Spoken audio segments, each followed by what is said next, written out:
Merci, Monsieur le Président. J'ai relu mon intervention dans l'avion. Comme vous le savez, le vol Paris-Rome fait 2 heures, donc mon intervention fait à peu près 2 heures. J'essaierai de me limiter à quelques dizaines de minutes. Voilà, effectivement, Aragon et la question coloniale, c'est le compagnonnage entre le travail d'Aragon et la question coloniale est très ancien et très long.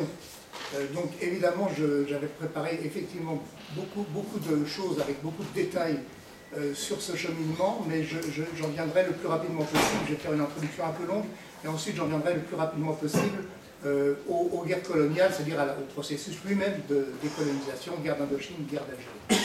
Alors, la première chose qu'il faut dire, c'est que l'anticolonialisme a été un élément fondateur des convictions politiques de Louis Aragon, et ensuite, bien sûr, de son cheminement vers le communisme et le Parti communiste français. Tout premier moment de cet engagement, c'est, ça ne surprendra personne, la guerre du Rif. La guerre du Rif, qui, Serge l'a dit tout à l'heure, qui a été le premier combat des communistes français, le premier réel combat des communistes français contre le colonialisme, alors que les 5 années qui avaient précédé, entre le congrès de Tours et la guerre du Rif, avaient été des années, disons, plutôt de pause, disons, et de non-activité sur ces questions, malgré les protestations d'un certain Nguyen Anh Quoc. Par la suite, c'est appelé Ho Chi Minh, sur lequel la biographie duquel j'ai également travaillé. Donc, alors, la rencontre entre communistes et surréalistes, puisqu'évidemment Aragon est surréaliste à cette époque-là, n'est pas une surprise, puisque ces jeunes révoltés, et je vous donne une première citation d'Aragon. Il va en terre espagnole. Je vous rappelle que la guerre du Rif a opposé l'armée espagnole et l'armée française aux guérilleros rifins. Et donc, les Espagnols ont été les premiers d'ailleurs à subir des revers extrêmement graves. Aragon, en avril 1925, va en terre espagnole et dit la chose suivante, lors d'une conférence qui ne montre pas d'un certain courage, même physique. Monde occidental, donc il s'adresse à son auditoire à Madrid. Monde occidental, tu es condamné à mort. Nous sommes les défaitistes de l'Europe. Prends garde. Riez bien, nous sommes ceux-là qui donneront toujours la main à l'ennemi. Donc la main à l'ennemi, c'est-à-dire ceux qui veulent la destruction du monde occidental. Donc évidemment, la convergence de lutte entre surréalistes et communistes est marquée, je dirais, dans la nature des choses. Toutes les autres forces politiques françaises, toutes les autres forces importantes politiques françaises, soutenant et menant la guerre, ou la soutenant d'une façon implicite, je pense, au Parti socialiste et CPO à l'époque. Donc cet épisode a été le moment d'une rencontre, pas seulement d'Aragon, mais toute la jeunesse surréaliste. Un certain nombre d'entre eux ont adhéré au Parti communiste français. Je pense à André Breton, je pense à Benjamin Perret, je pense à Pierre Unique, je pense à Paul Éluard, mais avec Éluard, ensuite un retour au moment de la Résistance, mais toutes ces adhésions furent très éphémères et très, je dirais, circonstancielles, alors que celle d'Aragon, qui date de janvier 1927, sera permanente, vous le savez, jusqu'à la fin de sa vie, il sera fidèle à son idéal communiste. Et donc, il a écrit lui-même que, citation, « Ce qui a fait de nous, j'entends André Breton et moi, des communistes, c'est la guerre du Maroc. » Donc, je n'ai pas le temps de développer, mais en tout cas, c'est un moment fondateur. Deuxième moment important, la contre-exposition coloniale. Je vous rappelle qu'en 1931, au printemps 1931, l'État français, avec tout le poids des appareils idéologiques d'État, avec tout le poids de la propagande également de la grande presse, a organisé une immense manifestation colonialiste qui a occupé la une de la presse et qui a occupé une grande partie de la France pendant 6 mois. Il y a eu 8 millions de visiteurs à une époque où la France avait à peu près 40 millions d'habitants, donc à peu près un Français sur 5 a visité l'exposition coloniale. Une contre-exposition est organisée, et elle est organisée à l'initiative de la Ligue contre l'oppression coloniale, et on a même des textes directement de Munzenberg, dont Serge a parlé tout à l'heure, qui sont des textes ordonnant en quelque sorte à la Ligue, la section française de la Ligue, mais bien évidemment la section française c'est essentiellement la section coloniale du PCF, ordonnant donc d'organiser une contre-exposition, et ça va être le deuxième moment de coopération entre surréalistes et communistes, et il va y avoir donc une contre-exposition qui se tiendra place du combat. Pour ceux qui connaissent Paris, c'est l'actuelle place du colonel Fabien, et c'est l'actuel emplacement du siège du PCF. C'est à cet endroit qui était naguère une sorte de terrain vague qui a été organisé, donc cette contre-exposition. Aragon, avec Elsa Triolet, avec André Thirion, avec Paul Éluard, Jacques Sadoul, etc., organise une des sections de cette contre-exposition, c'est la section dite de des arts primitifs, pour aller vite, de l'art nègre, et donc d'une exposition de sculptures essentiellement, montrant l'importance culturelle de l'art autre, puisqu'il n'y avait pas que de l'art africain. Deux autres moments, enfin deux autres lieux de cette contre-exposition sont d'une part une présentation, une dénonciation des crimes du colonialisme avec des caricatures de l'assiette au beurre, enfin, avec une très forte iconographie, et puis la troisième section c'est l'exaltation de l'œuvre soviétique, ça ne surprendra personne, avec une insistance particulière sur les succès de l'Union soviétique. L'humanité écrit à l'époque l'admirable solution apportée par nos camarades de Russie au problème des nationalités, hier opprimés sous le tsarisme, aujourd'hui librement fédérés dans l'Union soviétique. Donc c'est tout à fait l'esprit d'Aragon à cette époque. Cette contre-exposition ne sera pas du tout un succès populaire, puisqu'il y aura à peu près 5000 visiteurs. Je vous rappelle à l'instant, je vous ai dit 8 millions de visiteurs pour l'exposition exaltant la colonisation, 5000 visiteurs pour la contre-exposition, la dénonçant. Je vais vite sur la chronologie. Aragon est également l'initiateur, certains disent même le rédacteur, d'un appel des intellectuels au service de la paix au moment de l'agression fasciste italienne contre l'Éthiopie. Aragon, par la suite, va très rapidement, et d'une façon assez logique, vu sa fidélité connue à l'appareil du PC, Aragon va rapidement épouser les méandres de la politique du Parti communiste français sur les questions coloniales, en particulier au moment du Front populaire, avec la renonciation bien connue au mot d'ordre d'indépendance. Et donc Aragon va, au nom du danger fasciste, qui était une réalité, au nom du danger fasciste, va demander donc, aux forces démocratiques françaises de renoncer, en particulier au PCF, de renoncer au mot d'ordre d'indépendance et à demander au peuple colonisé d'accepter une sorte de coopération. Donc, citation d'Aragon. Dans Ce Soir, je vous signale que Ce Soir est désormais numérisé sur le site de la Bibliothèque nationale de France, en tout cas de 37 à 45, 47, 48, je crois. Bon, je porte la citation pour aller plus vite. L'autre domaine sur lequel je n'aurai pas le temps de m'appesantir, mais qui sera dans ma contribution écrite, c'est la présence de la question coloniale dans la production romanesque d'Aragon, dans le monde réel, enfin, le cycle du monde réel.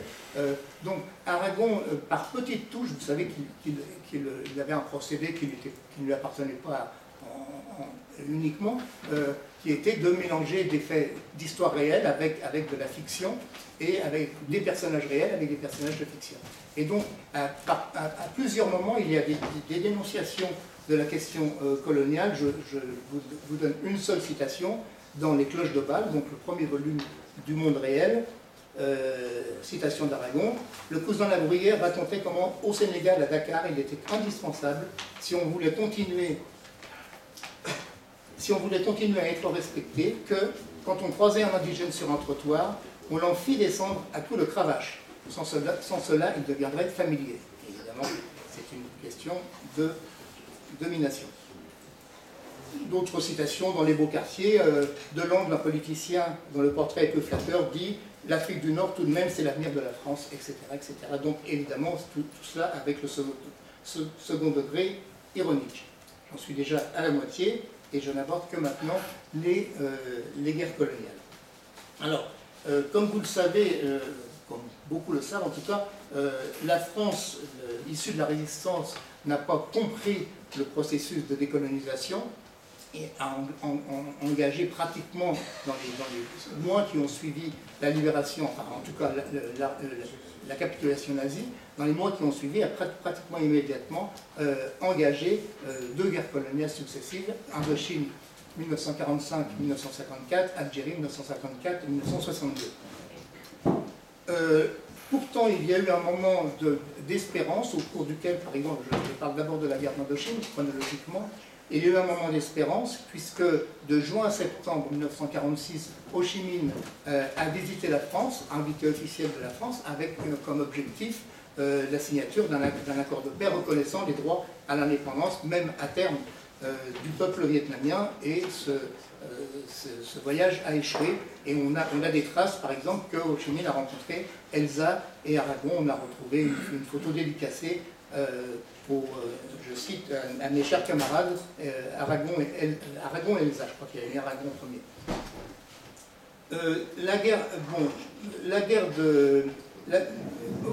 Aragon sera présent dans tous les combats. Le PCF a mené un combat contre la guerre d'Indochine qui était assez comparable finalement à ce qui avait été fait contre la guerre du Rif. Il y a une sorte de seconde jeunesse de l'internationalisme, l'anticolonialisme communiste français.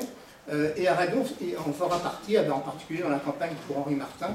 Et une photo relativement célèbre, en plus signée Willy Ronis, montre Aragon aux côtés d'Auguste Lecœur lors d'une manifestation le 3 juillet 1949 avec des pancartes « Paix au Vietnam, amnistie aux mineurs », etc.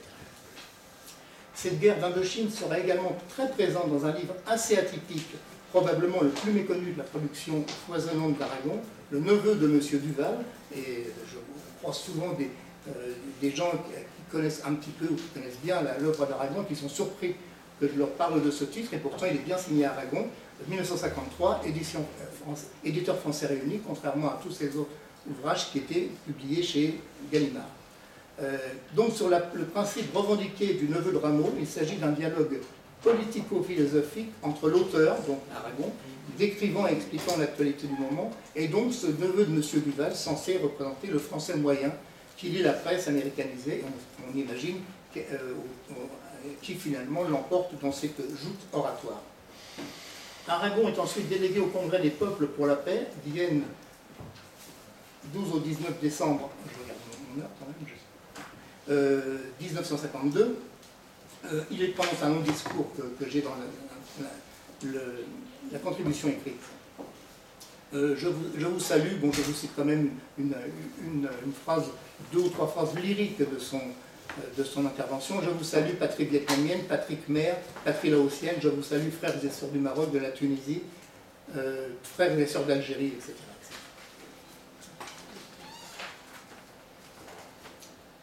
Parallèlement, Aragon reste le maître des lieux des lettres françaises et on est toujours dans le cycle de la guerre d'Indochine, mais cette fois-ci je vais parler de l'Algérie avant le début de la guerre d'Algérie. Aragon est, on peut dire, si ce n'est le découvreur, en tout cas celui qui fait connaître le premier au peuple français et aux lecteurs français les œuvres de Kateb Yassine et de Mohamed Dib, parce que ce n'est pas rien, donc il faut considérer que c'est probablement deux parmi les plus grands auteurs algériens du XXe siècle, et c'est dans les lettres françaises, à chaque fois, que les textes de Dib et de Kateb sont publiés pour la première fois. La guerre d'Algérie, j'en arrive donc au second grand moment de la décolonisation tragique. Une première réflexion sur Aragon et la guerre d'Algérie. J'ai constaté en observant, en lisant les ouvrages sur les engagements des intellectuels français face à la guerre d'Algérie, une étrange absence, celle d'Aragon. Même dans les index, j'ai regardé dans les index, Aragon est le plus souvent absent, alors qu'évidemment on parle beaucoup, soit en glorifiant, soit en critiquant l'œuvre de Jean-Paul Sartre, le travail de l'engagement de Jean-Paul Sartre, l'engagement ou le non-engagement d'Albert Camus, etc. Mais Aragon est absent. Et pourtant, Aragon fera plusieurs interventions extrêmement importantes, et je suis surpris et je dirais déçu parfois par l'historiographie de constater que ces interventions sont la plupart du temps oubliées. Comme homme politique, Aragon livra à l'hebdomadaire France Nouvelle plusieurs rubriques, Il fut à l'initiative de la protestation du Comité national des écrivains contre la censure dont fut victime la question d'Henri Alleg, contre l'arrestation de Georges Arnaud, qui avait été arrêté pour avoir refusé d'être délateur. Membre du comité central du PCF, Aragon intervenait très peu. Il existe pourtant un document étonnant, son intervention devant ses camarades du CC à la mi-janvier 58. Il y attire l'attention sur les accusations qui sont portées contre les communistes, jugés responsables de l'insuffisante mobilisation contre la guerre. Il cite plusieurs articles, plusieurs livres, et il cite en particulier un livre d'Olivier Todd qui s'appelle « Une demi-campagne ». C'est le premier livre d'Olivier Todd, et résumé par Aragon, c'est un jeune bourgeois qui a été mobilisé au Maroc et qui explique que cette guerre, donc guerre du Maroc et guerre d'Algérie liée, il n'a pas envie de la faire et qu'on devrait bien la terminer. Mais quant à lui, il ne propose rien pour sa part parce que lui, il ne peut rien faire. C'est du langage parlé. Hein. Que peut-il faire? Qui peut y faire quelque chose? Il est évident que c'est le prolétariat, sa partie la plus éclairée, c'est-à-dire les communistes. Or, la guerre continue, c'est par conséquent la faute du prolétariat et des communistes. Aragon aurait pu ironiser devant un public acquis sur les limites politiques d'un tel raisonnement. Il n'en fait rien, car, dit-il, citation, cependant ce livre est intéressant, il ne suffit pas de lire c'est faux, nous savons bien que c'est faux. Il faut voir comment ces gens sont appelés, sont amenés à penser des choses semblables. Document étonnant, le ton n'est pas celui sentencieux, parfois méprisant, qu'avait trop souvent le discours communiste à cette période, dès qu'il s'agissait de répondre à la critique. Au contraire, Aragon propose à ses camarades de partir du point de vue de l'autre, l'opposant, le catalogué gauchiste. Bien sûr, Aragon dit, nous savons bien que c'est faux, mais s'en tenir là ne fera avancer ni notre influence, ni la cause de la paix en Algérie. Il faut voir comment ces gens sont amenés à penser ces choses semblables, et pour cela, discuter avec eux. Il cite son propre cheminement, n'a-t-il pas été lui-même naguère critiqué dans les mêmes termes par les communistes? Et si on s'était contenté de lui claquer la porte au nez, qui sait ce qu'il serait devenu? Son discours n'a pas forcément été entendu par tous ses camarades. Second niveau d'intervention sur lequel j'ai beaucoup d'éléments, mais que je résume très vite, son activité à la tête des lettres françaises. Les lettres françaises ont été particulièrement actives et donc travail méconnu dans la dénonciation de la guerre d'Algérie. 48 titres en première page entre 1954 et 62, j'ai pas calculé le nombre de semaines, mais ça doit faire à peu près une semaine sur deux. Je passe. Il faut y ajouter, ça sera le dernier élément d'information que je vous livrerai, il faut y ajouter un épisode aujourd'hui oublié, non, l'avant-dernier, pardon. Celui-ci, je vais le résumer très rapidement. Aragon a été le défenseur d'André Stille, qui était un autre écrivain communiste à son époque extrêmement connu, qui était un petit peu l'homme du roman réaliste socialiste en France, et qui a écrit en 1960 un ouvrage qui s'appelle Le Foudroyage, qui met en situation un jeune communiste qui est parti à l'armée et qui devient tortionnaire pendant la guerre d'Algérie. Et André Stille a été assez fortement critiqué à l'intérieur du PCF, et Aragon a pris sa défense. Et Aragon, l'hypothèse que j'avance en ne pouvant m'appuyer sur aucune archive, mais avec un certain nombre de faits recoupés, c'est qu'il y a eu un début d'affaire André Stille, ce qui n'est pas mineur pour ceux qui connaissent cet auteur qui avait un grand rayonnement, qui était membre du comité central du PC, qui était rédacteur en chef de l'Humanité, donc c'était en même temps un écrivain. Il y a eu un début d'affaire André Stille, et l'hypothèse que j'avance, c'est qu'il y a eu une sorte d'alliance Aragon-Thorez contre François Billoux, qui voulait, un petit peu comme dans l'affaire du portrait de Staline que vous connaissez. C'était l'avant-dernière information, la dernière arrive. Aragon, le poète. Alors, Aragon, le poète, avait fait des poèmes de circonstance qui lui ont parfois, et souvent à juste titre, été reprochés. Et en particulier d'ailleurs pendant la guerre d'Indochine, il avait fait un poème dédié à Henri Martin qui n'est pas son chef-d'œuvre, mais pendant la guerre d'Algérie, il va procéder différemment. L'essentiel de son apport fut effectué de façon radicalement différente de celle de la période précédente. À l'insu de presque tous, il s'est alors attelé, semble-t-il, dès 1956, à une tâche immense d'écriture du Fou d'Elsa, dont le titre n'évoque pas forcément l'objet. Les derniers temps du royaume mort de Grenade à la fin du XVe siècle. Aragon l'a par la suite lui-même expliqué, c'est en s'interrogeant sur les racines de la résistance algérienne qu'il s'est plongé avec passion dans l'étude de la civilisation arabo-islamique. Citation d'Aragon, ça sera vraiment tout à fait la fin. J'ai subi une sorte de fascination de ce pays, de ces gens, de leurs mœurs, de leur philosophie, de leur religion même, tout ce qui était les éléments de leur civilisation. La guerre d'Algérie, il ne suffisait pas pour comprendre ces hommes et leur acharnement à ne pas devenir français à part entière, de quelques généralités sur 100 ans de colonisation. En tout cas, s'en tenir là, c'était s'en tenir à un schéma. C'est sans doute par les événements d'Afrique du Nord que j'ai compris mes ignorances, un manque de culture qui ne m'était d'ailleurs pas propre. Fin de citation. Aragon, à l'orée de la vieillesse, confesse ce manque de connaissances qui lui paraît donc intolérable. Il demande à Charles Laroche, un de ses collaborateurs, qui était non seulement natif du Maroc, mais qui était arabisant, il demande à Charles Laroche de lui fournir une documentation. Et quelle documentation? Tous les auteurs arabes classiques, tous les grands orientalistes, Blachère, Massignon, Lévy-Provençal, Berck, ont été consultés, lus, assimilés, interprétés. Lors du recensement de la bibliothèque personnelle de l'écrivain, on retrouvera plus d'une centaine d'ouvrages sur cette question. Jacques Berck en témoigna, citation de Jacques Berck, c'était un artiste extrêmement consciencieux et érudit qui a dépouillé pour écrire le Fou d'Elsa la valeur d'une bibliothèque, incluant dans son livre d'incroyables détails que seuls peuvent connaître les spécialistes. Il en a résulté un très grand livre, un des chefs-d'œuvre de la poésie du XXe siècle, nourri d'une érudition récente mais étincelante. Voilà, donc j'arrête ici mon intervention puisque le colonialisme à la papa, comme disait Charles de Gaulle, est mort à ce moment-là. Les engagements internationalistes d'Aragon continueront.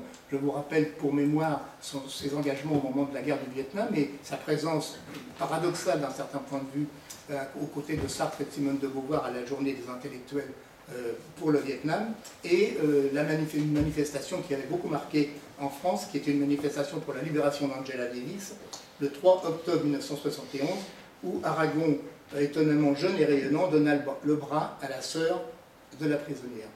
Je vous remercie.